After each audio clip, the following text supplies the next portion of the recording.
Welcome, my name is Rowan Cook. I make coffee on the internet. Hi, my name's Ben Bicknell. I judge people who make coffee. Where? No, Ben isn't with us today, it's just me. So together we aren't. It's just coffee. The podcast for people who know it's never just coffee. Now today on the show, starting off in Canada, moving all the way over to Amsterdam, starting an amazing roastery with a wide range of coffees from watch to crazy co-ferments, amazing branding. It's DAK Coffee, and I'm gonna ruin the names here, but we'll give it a go. We've got like Louis Philippe and Veronique. There you go. But because I'm Australian, I'll just say Louis and Veronica. It sounds like a really bad drive time radio show. Welcome back to 101.9. We got Louis and Veronica on the decks, taking you on your drive home. Guys, welcome to the show. Thank you for joining us. Yeah, thank you. Thank you for having us. Sorry for my terrible pronunciation. So we can get it right, can you actually pronounce your full name? Louis-Philippe Boucher. Oh, that is beautiful. It sounds like a fancy watch. Like I'd pay $500,000 for one of these on my wrist. And then just Veronique, did I get that right? Yeah, Veronique is perfect. Oh, Yeah. There we go. We're doing it really well in there. Thank you so much for coming and joining us. How's your MICE been so far? Your Melbourne International Coffee Festival. For those listening, we're at the Melbourne International Coffee Festival. It's been good. It's been quite busy. Different from what we're used to. So we've done a few shows in Asia and in Europe. A little bit different, but super interesting to see the Australian coffee scene. So we're glad to be here. Yeah, beautiful. Now, we'll start off with the obvious question that we have here. So you were in Canada, you moved to Amsterdam. What was the choice behind this? It was actually a long journey. So we met at university in Canada, and then we moved to Italy first. So I studied in Milan, and we lived together in Milan.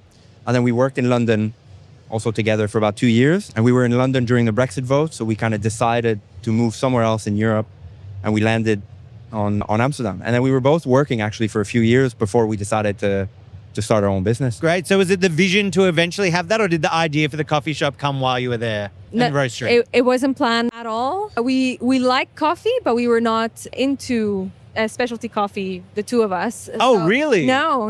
It happened, let's say, by accident.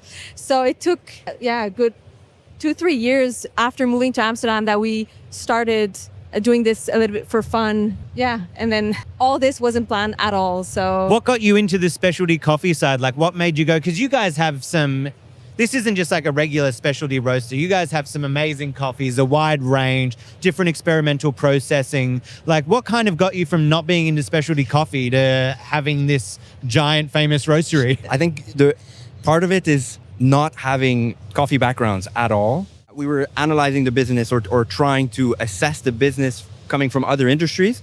So we had completely different maybe preconceptions about business and industries in general. And when we started a lot of, 6 years ago, what a lot of people told us was that you had to have kind of a specific price or a maximum price that you could pay for green coffee.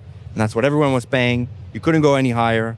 That was the market because it has to be sold at a certain price. And because we didn't really know, we said, well, why don't we just try? That's what everyone is saying, but it's been done in other industries. So let's just try. We'll buy really expensive coffees to start. And it worked out. And then from there, we just kind of continued to do our own thing, a little bit being naive because we didn't have a coffee background. Figure it out as you go. Sometimes when you don't know enough, you're just kind of thrown in the deep end and you're like, we've got to make this work. Exactly. And I think we had an imposter syndrome the first few years. So we try to go into buying more special coffees, especially at the beginning. It was 16 euros a kilo. Right now it feels like the cheaper end. But back then we're like, let's try with a Costa Rica. And then we're like, why not? But that's how it started, a bit by accident, I would say. How cool. Now, so coming from Canada and moving to Amsterdam, what do you think that Europe gets right about coffee that maybe North America doesn't? And or vice versa? I think, we left Canada 13 years ago, so it definitely changed for sure. I think in North America, at least in Montreal, where we're from, people will barely drink any filter coffee. So when you go into coffee shops, it's actually really hard to order a tea or a manual brew. In Europe, you have a lot more variety. You have a lot more coffee experiences. So I think that is the main difference, I would say. And would you say, like, when you say filter coffee, do you mean like kind of handmade pour overs versus like a big batch? Or what do they drink in Montreal? Mainly, I would say, cappuccino, lattes. Oh, so it's more espresso focused. Yeah, Okay. Yeah. At least Montreal has an influence coming from Italian and Portuguese immigrants. So a lot of the coffee culture is based on what Italians and Portuguese immigrants brought to Montreal, and has stayed that way since the Second World War, I think. Whereas in Europe and Amsterdam specifically, there's a lot of, not necessarily fragmentation, but a lot of the coffee roasters or cafes are very niche. So they don't do necessarily roasting and operating cafes. And that means that you get a lot of variety because people focus on one really, really narrow thing, and they tend to try to do it very well. So it means that you get maybe a lot more variety. And what are you guys operating now? So you have the roastery and the shop? Correct. Yep. Yeah. And the shop is a little bit different. Not so much a cafe. It's more of a showroom to showcase the coffees that we have at the roastery. Yep. And it's a space to have conversations about with our customers about the coffees, and to have kind of quick feedback and understand what people like, what they don't like. And we have a tasting room also in the back of the shop, so people can book private tastings, a bit like if you're booking a wine tasting, you just want to discover different origins, varietals. So the tasting room is open 6 days a week. So that. How cool. Now, what were the expectations of the customers like when you came in? Were you doing things a little differently than what people were expecting?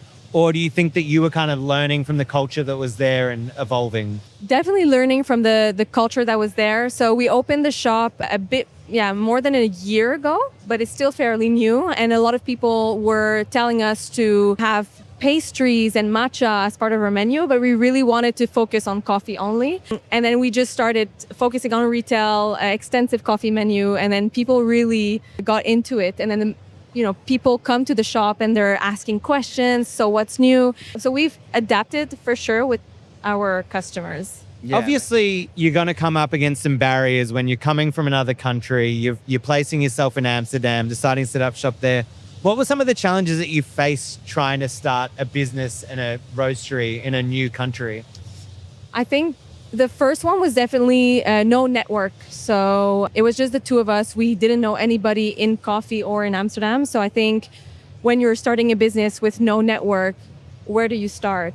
How do you sell your brand? It was extremely difficult to find some resources, or even where to find an accountant, or these things. I would say that were quite challenging. Yeah, I think there's some positives as well of doing it in Amsterdam because it's such a open-minded city. Also, the infrastructure for entrepreneurs is very easy to navigate. So that was good, even if we didn't have kind of connections or a network. But I would agree, I think not having a network of family and friends that we can rely on for advice or for being first customers, and also now having a network because we weren't from a traditional coffee background, really means that we were starting from zero, from zero. And that was quite difficult. Were there any challenges in terms of like operating a business, permits, like obviously not being permanent residents of Amsterdam? Like, were there challenges there? I'm just thinking for our listeners, if there's someone who's like, I want to move to X country and start a shop, is there anything they should be thinking about before doing that?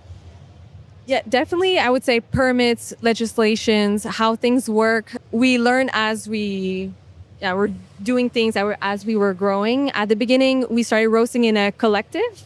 So we were renting per hour, which really helped us because this is where the beginning of the network. So people were giving us advice on how to set up, a DHL account and so on. So that helped. But it was a lot of research, a lot of mistakes, of course. And you need, I think at the beginning, you don't need to know so much about all the rules, but as you grow and as you're getting established, definitely a challenge to get this sorted. Yeah, I was just interested because I know when I looked at there are some countries where it's like to open a business there, you have to have someone who's a permanent resident there to be a part of it. Or I think when we were in Dubai recently, we were chatting, they're like, you can start a business there if you're not from there, but they're gonna give you like a 30% surcharge or something like on what you're doing. So I guess looking at your country, there's probably like a website where you can find out where are the best countries to go and start a business if I'm wanting to. And then any advice for someone who might be interested in starting a coffee shop or a roastery away from home? Don't do it. There you go. You heard it here first.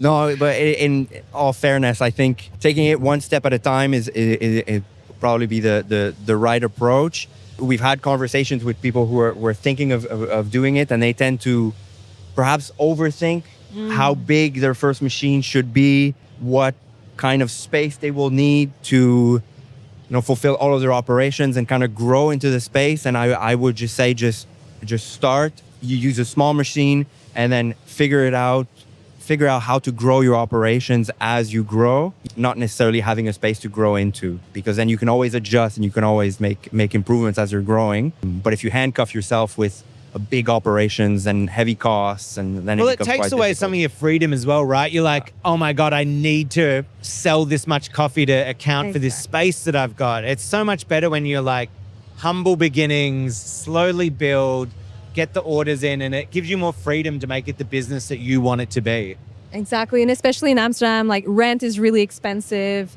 There's not a lot of locations, really hard to find as well. So starting in the co-op sounds like it was a great way to do, like, A, you're meeting people, B, it's affordable, you're not overcommitting. Exactly. That's really smart. Now, your menu there's A, the menu is huge. There's a lot of coffees on offer. B, you've got everything from wash to crazy co-ferment flavor bombs. How did you decide to kind of create the range that you did of your coffees? And was it for the audience? Was it for you? I think it's a mix of, we're definitely buying coffee for our audience, not only for ourselves. Otherwise, we would have a very specific type of coffee only. But we also have a very diverse team. So we are a team of 30, and I think we represent like 18 different countries within that team. Oh, cool.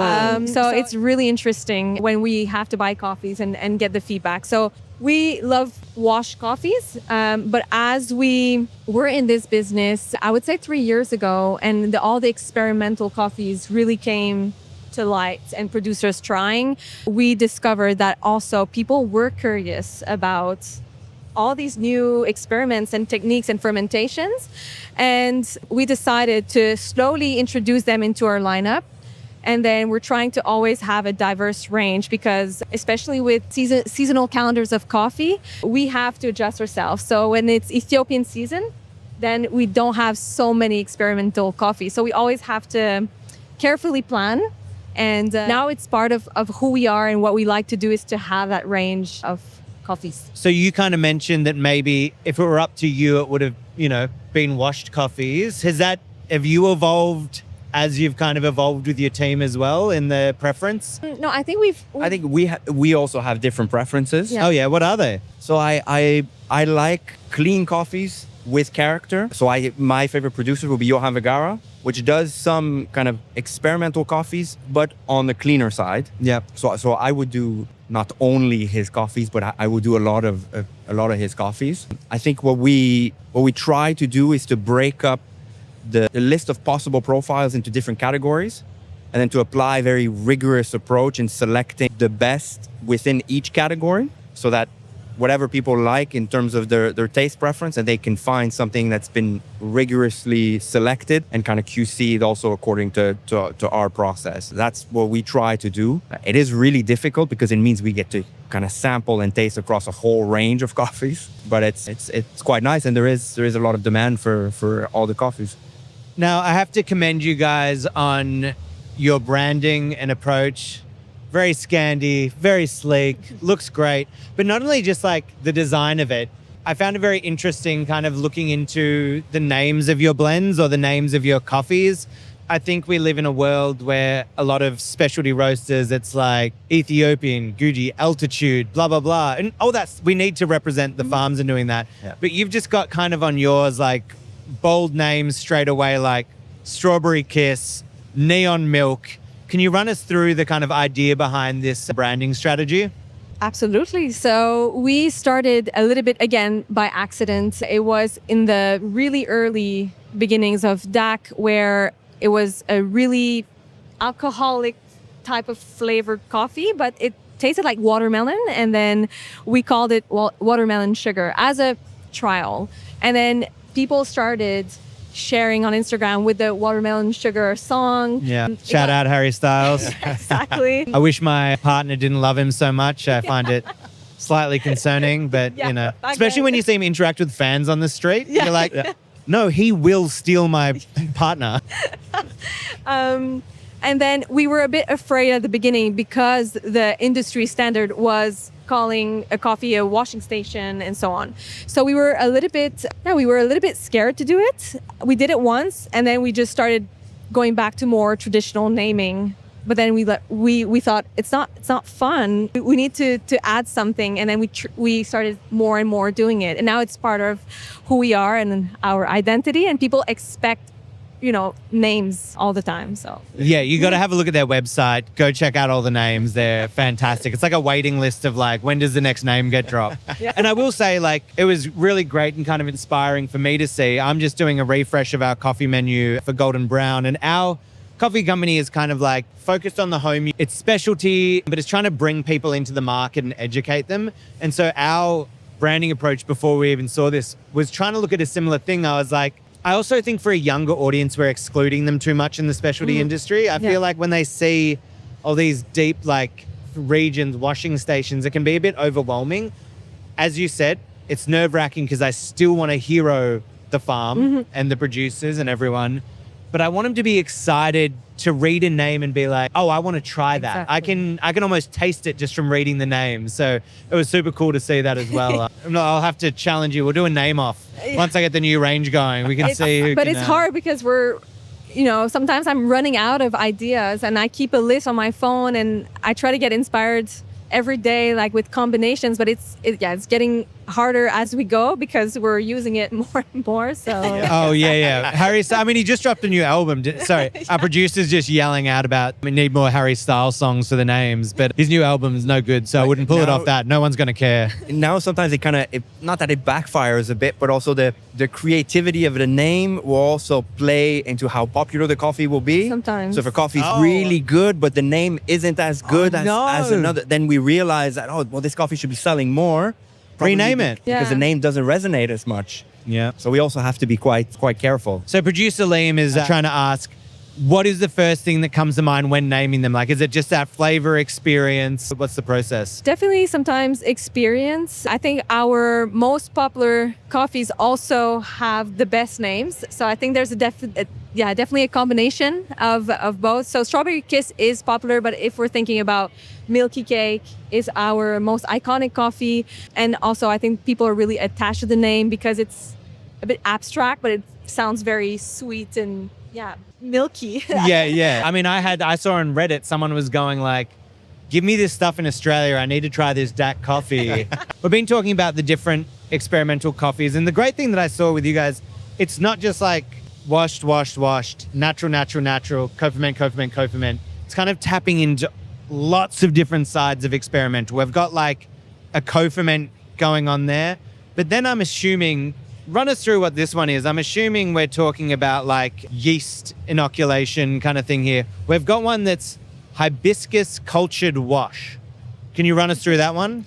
Yeah, this is the neon milk. So it starts off as a anaerobic fermentation, and then using a bioreactor, there's a second fermentation done using a yeast as the driver of the fermentation, and then with some hibiscus that's added for the co-fermentation. And then once that fermentation is done, then there's a thermal shock, washing, and then drying after as a wash. So we try to have short description that correctly identifies like multi-stage fermentations, but it's a hard thing to do because we can't describe the whole process on the box. Yeah. We also can't group fermentations or processes that are different within one like umbrella word. So there's also this balancing act of displaying enough information that people can at least differentiate between the coffee, but not so much that people get overwhelmed at the same time. Yeah, I feel like with the processing and where it's going at the moment, that's one of the biggest challenges that we face of like communicating that. Because like sometimes you're reading the stuff and you're like, those two things are completely opposite. How are they even together? Or you're like, oh, is the yeast from hibiscus or is it hibiscus? Is it fermented with hibiscus? Or does the processing method taste like hibiscus? So where do we go with that? Speaking of, what does the neon milk taste like for people listening at home? Hibiscus, for sure. Yeah. Good. Tick that one. Yeah. Strawberry milkshake, I would say, and sugar in general. Hey everyone, I'm just going to interrupt with our Condesa Collab weekly report. It's Wednesday, the 1st of April, which brings us a market level of 298.35, an Aussie dollar of 0.69160 versus the USD. We're still in that sideways bearish band, 314 at a resistance and 270 at the support side. ICE stock levels are at 544,000 bags, pending to be graded at 48,000 bags, and that means we have dropped some of that volume. Macroeconomics remain a dominant factor, of course, with the Middle East conflict being the main driver on freight and logistics, along with a weaker US dollar, are keeping prices closer to that 300 cent level. Differential prices also remain high in Central America and Colombia, but we are starting to see those negative differentials come from Brazil, particularly around those commercial qualities, which indicates that farmers are holding onto stock. From a medium to long-term perspective, we are still seeing positive downward trajectory on the market, and that's being caused obviously by this large 26-27 crop. That is a nice surplus for that year, and also the weather looks good and everything looks good for 26-27. And that's it from us. All the best, and back to you guys in the studio. And of course, it's just coffee. So where do you guys stand on experimental processing, co-ferments on that? Is there a line? When does coffee stop being coffee to you guys? I think it's not up to us to decide what's not coffee anymore. Well, right now, at this moment, I'm putting it on you guys to decide. No, but that's, so you mean like, Yeah. Well, let the audience decide if it's coffee to them or not. For sure. When we select coffees, we try to make also the producers super comfortable, and we work with the same producers over and over again and partners in Colombia to actually explain us what they did, because I feel if we are too close-minded, they might not tell us exactly how it's done. So we prefer to have an open conversation with them, and they explain how to do it. And then we add it on our cupping table with our green buyer, and then we have this discussion of, is it pushing it, too far? Will people like it? And then sometimes we just buy a little bit, introduce it slowly in our shop, see the reaction, and then if it's positive, then we will buy more. So we don't have a strict line of what's coffee, what's not coffee. We usually also experiment within our own team and in our cafe to see how far we can push it and if people like them. Are there ever times where you have, different opinions here, but like, are there ever times where someone in your team really likes it, but both of you really don't like a coffee, but it's on the menu to represent that? Or does there need to be a bit of a general consensus? People have different weights in their voting. Yeah. How many votes do you guys count for? Veronique counts for the most votes. Yeah. By history of being right in selecting certain things, so that's how we. That's a good way to do it. That's how we assess weights. It's just she's been right probably the most times, so it carries the most weight. Generally, when we have consensus on either many people like a certain coffee or many people don't like a certain coffee, then those are easy decisions, because then we will select it or not select it. It's a little bit more difficult when we're divided. Then we really have to think about who would be, what kind of buyer would buy this particular coffee. What have we bought that was similar before? Is that something that this customer would like also? So we go through a process of trying to assess the coffee within a sphere of similar coffees, and then whether it's equally as good as something that we've had before, or even better. Or completely different. Different. Yeah. Okay, so if you're the leading, weight of votes here, because you've had the most, sounds like, home runs on the board. Have you had a few misses, mate? A few have been brought in. Well, that's smart. Hey, the best thing that you can do is admit when you're like, hey, you're hitting the home runs. Keep on stepping up to the plate. The data drives the decision. Beautiful. Okay, so coming to you then, what do you think in these what separates a good from a bad experimental process? Like, where's the difference for you? I think it really depends. My answer would have been really different, I would say, 2 years ago. And now, I think repeatability is what makes a good pick when we're going experimental. So I'll give an example. I would say 3 years ago, we had a really popular coffee, which was coconut co-fermented, which was called Coco Bongo. We have emails about it every day. Where's the Coco Bongo? Where's the Coco Bongo? And you also feel like an idiot, so you're like, I just really like the Coco Bongo. Like, even it's like here, a Boost Juice bar where you're like, you have to almost like whisper when I'm ordering. I'm like, I'll have the very berry delight. They're like, what? Say it louder. I'm like, the very berry scrummy yummy. And I mean, it was good. People really loved it. We're obsessed with it. But then we tried to source it again because people were asking for it. And it was incredibly difficult because the producers were not able to recreate it. Right. And then people were getting underwhelmed because they were like, oh, but this is not how it tasted before. So I think you can taste it when we buy it. If it's super, it has this, I don't like to say this word, but artificial flavor, it's going to be really hard to recreate. And we notice it all the time. Even like a cinnamon co-fermented coffee, incredibly hard to recreate it. And now I think repeatability is for us asking the producer how it's produced. Is it easy to reproduce after? And if it's not, then yeah. I think you're 100% right. That's one of the problems that we've been seeing with these experimental processes. But I feel like we're right on the precipice. Like we're just starting to like take things from the wine industry, take things from other industries and like apply them. Finally, like these experimental process, like what you were talking about before, you were like, I like something experimental but clean. Like we're getting a lot more refined with them as well. And we did with Lojas beans the other year, we did like a tasting of the same coffee with 6 different steps of processing going. You got to taste it along the way. And every person liked a different one of like, no, I like it this far, I like it here. So I think we're really getting a lot better and we'll get a lot more refined with how we do these. So I'm excited to see where it kind of goes. But on that note, what do you think coffee looks like, I guess from an experimental side as well, in 5 to 10 years? Are there things that we're having now that seem crazy that you think in like 5 years will just be like the norm? It's a hard question. I think everything that's co-ferment is here to stay in one form or another. May not be necessarily the form that we know it today. What I think will be much more common, because that's what producers say. Producers think it's very useful and they're getting better at using them, is using bacteria and yeast to control fermentation more than specifically co-fermentations. I think that will be much more common in a few years because it's really useful for the producers to be able to control fermentation and to have more repeatability in their processes over harvest. I think that will definitely. And for our listeners that don't know much, how much do you know about that process? Can you just run them through the kind of yeast inoculation idea? I don't know much about the actual chemistry or the physics of like the actual fermentation. But just the base level of like. So the base level would be once an anaerobic fermentation happens, it's a closed process. So for equal inputs, you get equal outputs if you can control the temperature and the pressure. So then what producers start understanding is they have a certain number or certain level of inputs in terms of the sugars in their cherries, the bacteria that's present in the cherries, and then they can add additional inputs such as yeast to drive the fermentation in a different way, maybe in a different speed, that then gives them a different output. Yeah.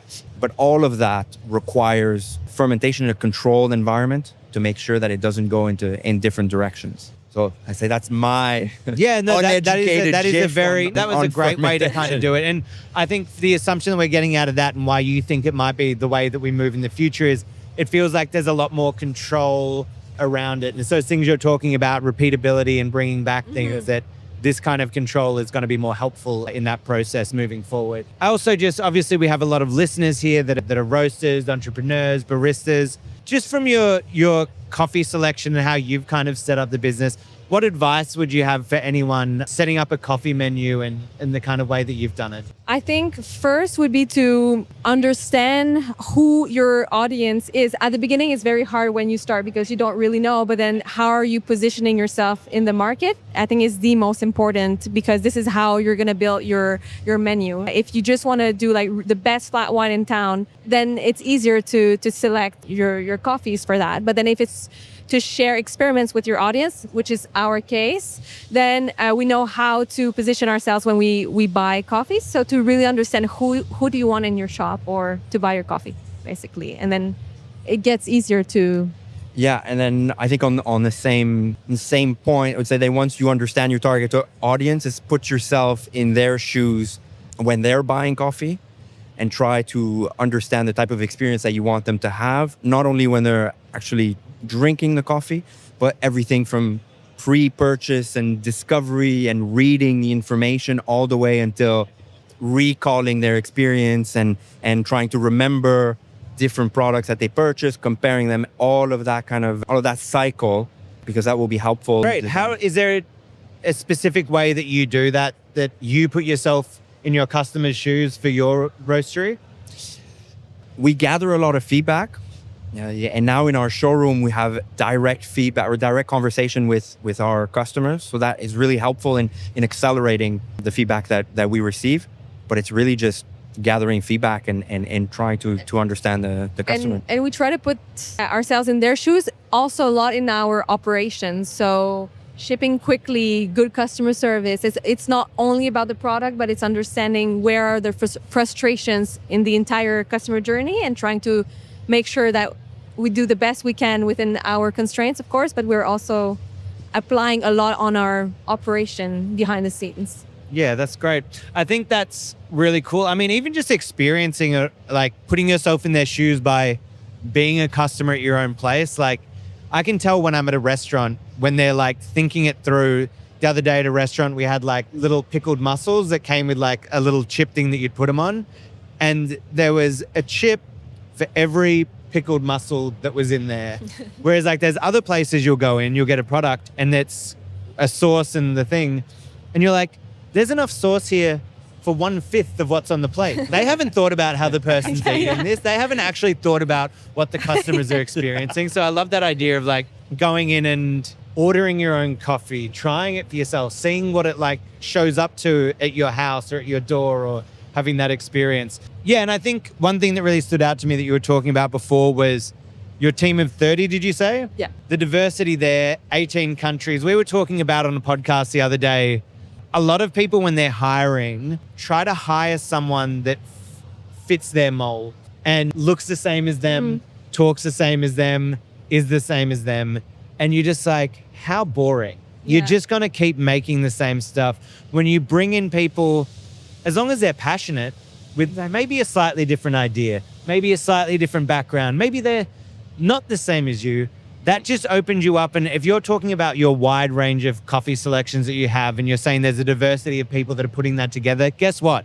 There's a diversity of people that are drinking that coffee as well. Exactly. So you need that range. So that really stood out to me as something amazing that you guys are doing there. Yeah, and I think people bring different perspectives as well to the same problems. So having people from different industries, from different countries that speak different languages also means that they will come up with completely different solutions to the same problem. And sometimes you find very clever solutions or very clever approaches to your operations. And that's something that we found. We now have a way to operate that's, and I wouldn't say unique, but that's quite very well suited to the way that we want to do things, partly because we've had inputs from Turkish, Argentinians, Spanish and Irish, and that have all done loads of different jobs, so they've seen a lot of different things as well. Beautiful. Yeah, and I think also hiring a lot of the people on our team are not from a coffee background, because the reality of operating a roastery is it's a lot of operation. So the people that join the team, sometimes they never had an espresso, and so it's fun because we are sharing also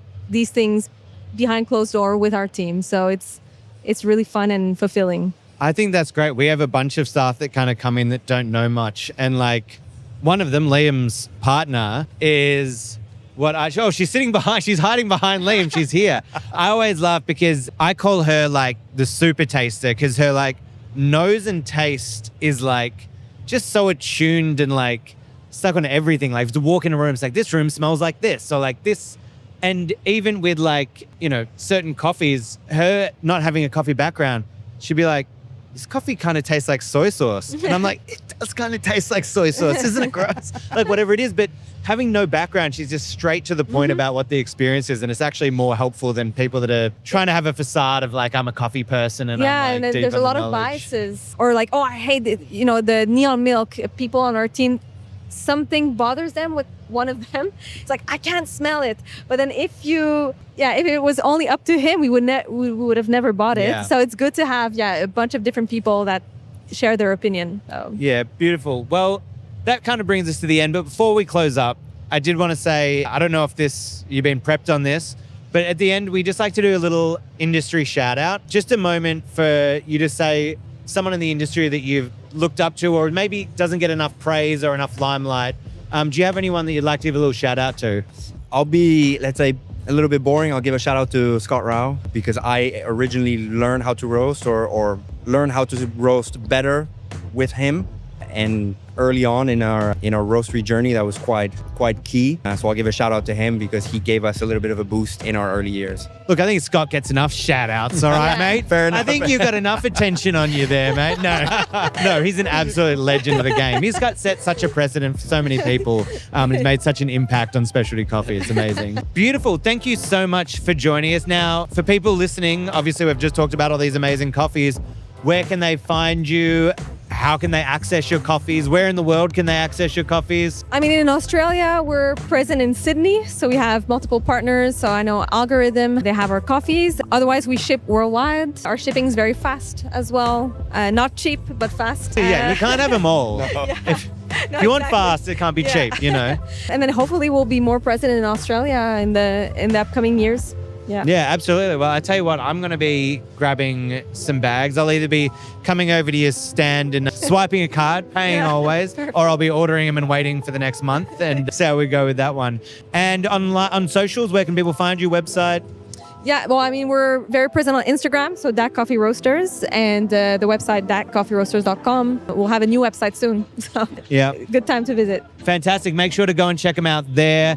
These guys are amazing. If you want to email us, if you have any guest suggestions, or if you just want to tell us a little story, say hello. You can find us at hello@itsjustcoffeepod.com, or we're on the socials at It's Just Coffee Podcast. And it was funny, Ben couldn't actually join us today, but he did say, can you make sure to tell the guys that my name's Ben and I'm smelly.